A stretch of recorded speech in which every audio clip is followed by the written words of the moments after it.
written during his English period. मैंने पहले की वीडियो में भी आपको बताया है कि चौसर के वर्क को 3 पीरियड्स में डिवाइड किया गया है. First one is French period, second is Italian period and third is English period. And this work is written during English period. This was written in Mid-England dialect. Mid-England dialect में ये लिखा गया है. The Canterbury Tales is very much similar to Boccaccio Decameron. Chaucer was influenced by Boccaccio's Decameron. Boccaccio एक Italian poet थे और उनका work था Decameron. And this is influenced by Boccaccio's Decameron. The Canterbury Tales was written in heroic couplet. That means it was written in rhyme, iambic, pentameter. Canterbury Tales में April month की बात की गई है. It opens with the April month. April month is said to be the beginning of the spring. और इस month में pilgrims from different part of city meet at Tabardine. Tabardine is situated in Southwark. Southwark is in London. So pilgrims are going from London to Canterbury. London से Canterbury तमाम pilgrims जाते हैं to visit shrine of Thomas A. Becket. Thomas A. Becket, who was a bishop who was martyred in Canterbury Cathedral in 1170. ऐसे बहुत से question आ सकते हैं. So friends, like the Canterbury Tales was written by Chaucer. Name the poet and the poem which influenced Canterbury Tales. The Canterbury Tales was influenced by Boccaccio Decameron the Canterbury. The Canterbury Tales was written in heroic couplet. Which month is mentioned in Canterbury Tales? It is April. Where did all the pilgrims assemble? The pilgrims assembled at Tabardine. Where were all the pilgrims going? All the pilgrims were going from London to Canterbury to visit the shrine of Thomas A. Becket. When was Thomas A. Becket martyred? Thomas A. Becket was martyred in 1170. In which language Canterbury Tales was written? Canterbury Tales was written in Mid-England dialect. So these are the questions which can be asked in Canterbury Tales. T.S. Eliot. T.S. Eliot का एक play था the murder in the cathedral, जिसमें उन्होंने archbishop Thomas a Beckett की assassination और उनका murder दिखाया है. और उनका मर्डर होता है कैंटरबरी कैथेड्रल में इन 1170. सो उनका play is based on assassination of archbishop Thomas a Becket. T S. Eliot ने अपनी एक पोएम द वेस्टलैंड में भी अप्रैल के बारे में लिखा है और उनकी ओपनिंग लाइंस हैं April is the cruellest month. जबकि प्रोलॉग की opening lines of to Canterbury Tales में है When the April with his short suit. Prologue में अप्रैल को मंथ कहा गया है, यानी कि beginning of the spring season. जबकि इसके बिल्कुल ऑपोजिट टी.एस. इलियट ने अप्रैल को क्रूलेस्ट मंथ कहा है. So this is ironic ego of the Chaucer. Tabard Inn में तमाम मेंबर्स इकट्ठे होते हैं. Tabard Inn is situated in Southwark और इनके मालिक होते हैं हैरी बेली. सो हैरी बेली हैं उन्होंने इसमें होस्ट का रोल प्ले किया. टोटल पिलग्रिम्स जो टाबरडीन में असेंबल्ड होते हैं उनमें pilgrims are 29, 1 Chaucer. So total pilgrims are 30. और हैरी बेली इन 30 पिलग्रिम्स को कहते हैं कि आपको 2 stories it means 2 tales London से कैंटरबरी जाते वक्त सुनानी है हर पिलग्रिम्स को. कैंटरबरी से लंदन आते हुए 2 स्टोरीज सुनानी है. सो टोटल हर पिलग्रिम्स को 4 टेल्स सुनानी है. 2 tales while going from London to Canterbury and 2 tales while coming back from Canterbury to London. Her pilgrims को. So total 30 pilgrims, 4 tales by each pilgrim. Total 120 tales were planned.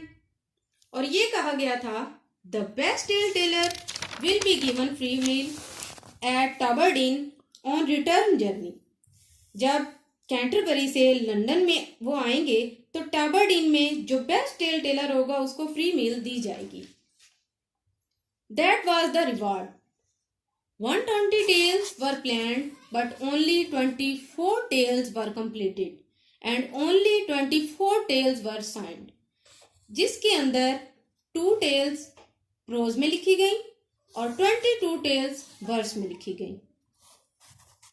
So 2 tales जो pros में लिखी गई they are persons and second is Malibu tale.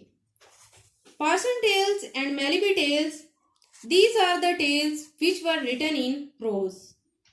First tale जो सुनाई जाती है night tale and it is longest tale and last tale is parson tale. चौसर की जो 2 tales हमें सुनाई जाती हैं that they were tale of Sir Thopas and second is Malibu tales. These were 2 tales of Chaucer. कुछ important हैं tales जो कि मैं आपको अभी बताती हूँ. Knight tales, wife of Bath tale, parson tale, Melibee tale, partner tale, physician tale, nun's price tales, जो कि हम नेक्स्ट वीडियो में डिस्कस करेंगे. जॉन ड्राइडन ने कैंटरबरी टेल्स के इतने सारे करेक्टराइजेशन को देखकर कहा था हियर इज गॉड्स प्लेंटी. बहुत सारी करेक्टराइजेशन थी, बहुत सारे करेक्टर्स थे, इसलिए जॉन ड्राइडन ने लिखा था here is God plenty. This is very important phase, क्योंकि ये क्वेश्चन आ सकता है. Who had written this? This was written by John Dryden. And why he had written? He had written for Canterbury Tales characterization. Now, total number of persons who go to Canterbury, 29 pilgrims जो के टाबरडीन में इकट्ठे हुए थे, 1 चौसर, so total is 30 pilgrims, 1 host Harry Bailey and Canon Yeoman जिन्होंने group को बाद में ज्वाइन किया था. So total there were 32 people who went to Canterbury. अगर क्वेश्चन आता है how many pilgrims were there, तो pilgrims were 30 and it can be asked how many pilgrims were there excluding Chaucer. So it would be 29, यानी कि चौसर से अलग कितने थे? 29 and including Chaucer there were 30 pilgrims. And host Harry Bailey and canon yeoman जिन्होंने जो group को बाद में ज्वाइन किया था. तो टोटल पिलग्रिम जो हमारे पास हो जाएंगे वो हो जाएंगे जी 32. Now prologue to Canterbury tales के हम कैरेक्टर्स को देखते हैं. The first character is the knight. He belongs to the highest ranking. तो सबसे पहले द नाइट ही थी. बहुत ही शिवलरस था, बहुत ही ज्यादा शिवलरस मीन्स बहुत ज्यादा ब्रेव था और उसने 100 years उसने लड़ाई लड़ी और अपने बूट्स ज्यादातर उसने अपने डीड्स के लिए इस्तेमाल नहीं किए.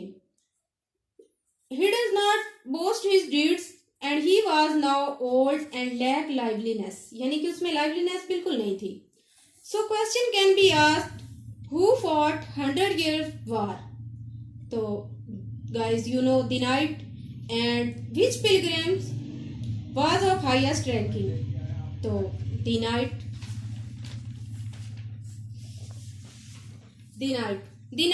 का बेटा था the scare. नेक्स्ट कैरेक्टर हमारे पास है the scare. He was the son of the night and he was ladies man. He was lusty man. और लेडीज को लुभाने के लिए वो सॉन्ग सिंग करता था. इसके अलावा he wrote poetry also, poetry भी लिखता था, मेलोडीज कंपोज करता था, हॉर्स राइडिंग भी करता था. He has a contrasting figure to Knight. Knight was old but he was young. Knight में लाइवलीनेस बिल्कुल नहीं थी, जबकि इसमें लाइवलीनेस थी, और वो बोस्टिंग नहीं करता था और ये बोस्टिंग करता था. सो अ कंट्रास्ट इनमें द नाइट एंड स्केयर, इन दोनों में कंट्रास्ट पाया जाता है. As you know, squire is the son of the knight. Next character जो हमारे पास आता है वो है yeoman. Yeoman was the servant of knight and squire. यानी कि जो योमैन है वो सर्वेंट था नाइट और स्केयर, यानी बाप बेटा दोनों का वो क्या था, सर्वेंट था. Yeoman dressing sense green. He was dressed in green and carries long bow and he had excellent shot with his bow. उसके शॉट जो थे वो एक्सीलेंट थे. नेक्स्ट करेक्टर जो हमारे पास आता है वो है प्रोइरस. प्रोइरस वाज नॉन, वो नन थी. प्रोइरस का नाम जो है वो madam इंग्लेटाइन. Very important question. What was the name of Prioress? The name of Prioress was Madam Eglantine. और उसके ड्रेस में गोल्ड ब्रोच था और जिस पे लिखा हुआ था love conquers all.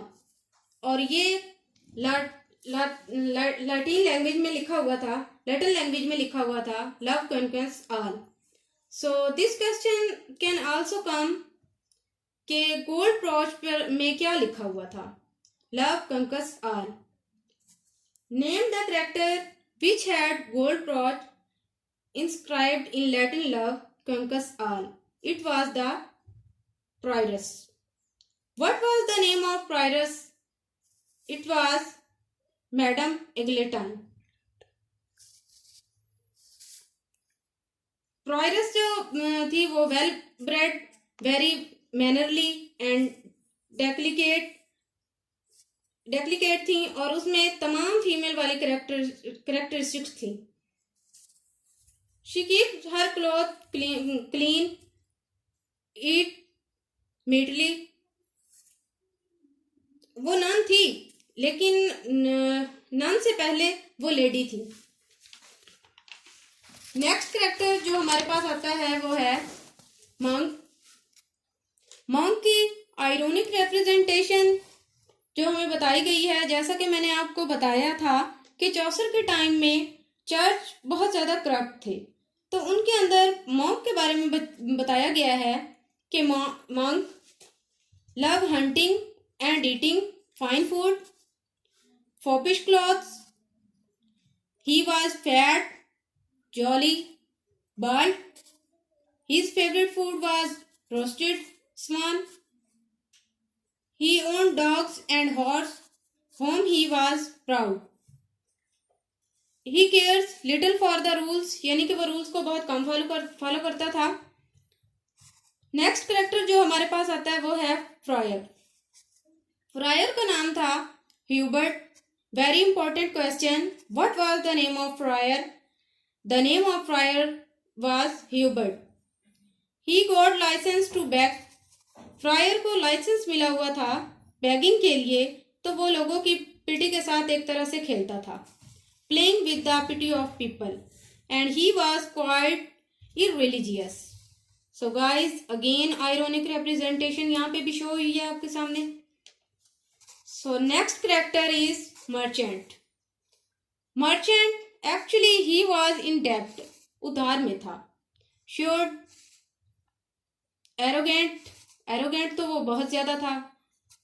Boasting about profit, involved in illegal dealing in foreign exchange. Next character is sergeant of law. He was successful lawyer and he pretends to be busy and successful. So one question can come. Name the character in Canterbury Tales who pretended to be very busy. So it was lawyer sergeant of law. Next character is very important character, doctor. He had love for gold. Doctor जो थे उनको gold से बहुत ज्यादा प्यार था. He saved the income made from Black Death. Black death में patient से उन्हें जितनी भी इनकम मिली थी उन्होंने वो सेव कर ली थी. And he was dependent on astrology. So question can come, name the character who loved gold. So guys, you know doctor. Name the character which was dependent and astrology. Doctor. Next character is also a very important character, wife of Bath. Her name was Alison. So question can come, what was the name of wife of Bath? The name of wife of Bath was Alison, and she was married 5 times. She had white tooth apart, यानी उनके tooth जो थे वो बहुत ज़्यादा खुले थे. She had a sexual appetite. She refused to be dominated by men in marriage, and she was deaf in one ear. इसमें से भी बहुत से क्वेश्चन बन सकते हैं. नेक्स्ट जो करेक्टर हमारे पास है वो है miller. Chaucer pays more attention to the physical appearance of miller. He was big, stout, brawny, broad and strong. Next character is pardoner. Very important character. Pardoner has goat voice. So question can come, name the character who had goat voice. It is Gardner. He was the seller of people. He fools people to make money. वो लोगों को बेवकूफ बनाता था. And carries bag full of reckless. He was greedy and hypocrite. Next character जो हमारे पास आता है वो है Loman, brother of person. He was honest in his work, like his brother. He is virtuous. Person is also very poor, but holy and virtuous. So these are the some of the important characters of Chaucer's Canterbury Tales. Chaucer found English a dialect and left it a language. Who said this? It was said by Laws. कुछ contemporary थे चौसर के दौर में, कुछ contemporary थे. First one is John गोर, second is Langland and third is Wycliffe. ये चौसर के कंटेम्पररी थे जो कि हम नेक्स्ट वीडियो में डिस्कस करेंगे. So friends, if you like my video then please like, share and subscribe. Thank you and have a nice day and pray for your success. Allah Hafiz.